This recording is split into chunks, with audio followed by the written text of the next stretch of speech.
Welcome to another presentation in Messianic Expectations in Acts 17 by Susan Hares. This is a 12-part series where the first 6 parts look at Old Testament scriptures in 2 Samuel, Psalms, Isaiah, and the 7th and 8th part look at 2 intertestamental books, Song of Solomon, written probably between 60 and 30 AD, and Enoch, which we really don't know when it was written. Could have been from 300 AD to 5 BC.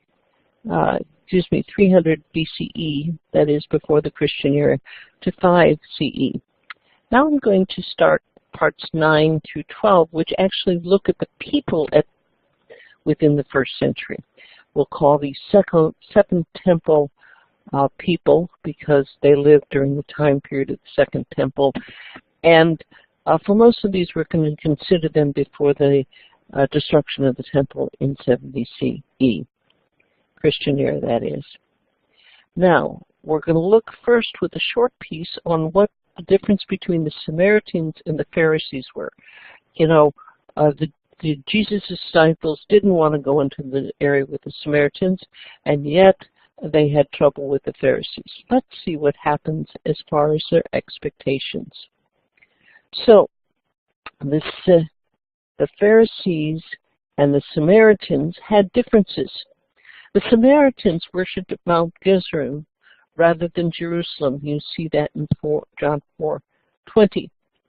They had a Messiah of a prophet like Moses in Deuteronomy 18:18. Their law was a Samaritan version of the Pentateuch. They didn't just have no law, and they focused on their own community because they were rejected by the Jews in Judea, the ones who'd come back from Babylon.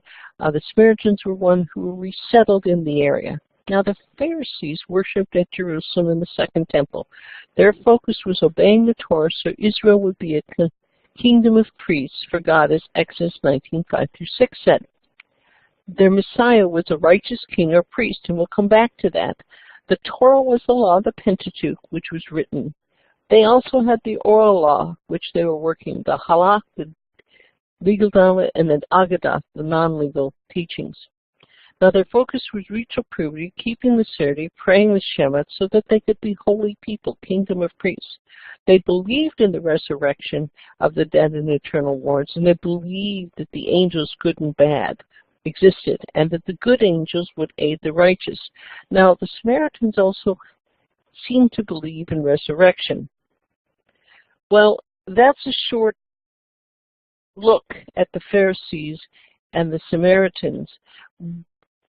It's a contrast that replays itself when you see some people in this diaspora having some of the same attitudes of a prophet like Moses, or perhaps you're wondering where their Pentateuch is, since you really can't understand their misconceptions. This may be part of some of the people who were Jews or Samaritans who had some sort of Jewish law and connected to the Jewish people in the diaspora. All of that, we really don't have all the fine details on, but it could have been what was a part of the Thessalonian environment. Well, next, thank you for looking at this very short introduction. Just in case, Mount Gerizim's on the bottom, an image of Jerusalem temples on the top in this picture. Next, we will be looking strictly at the Pharisees in more detail. Thank you for listening, and join us again for part 10.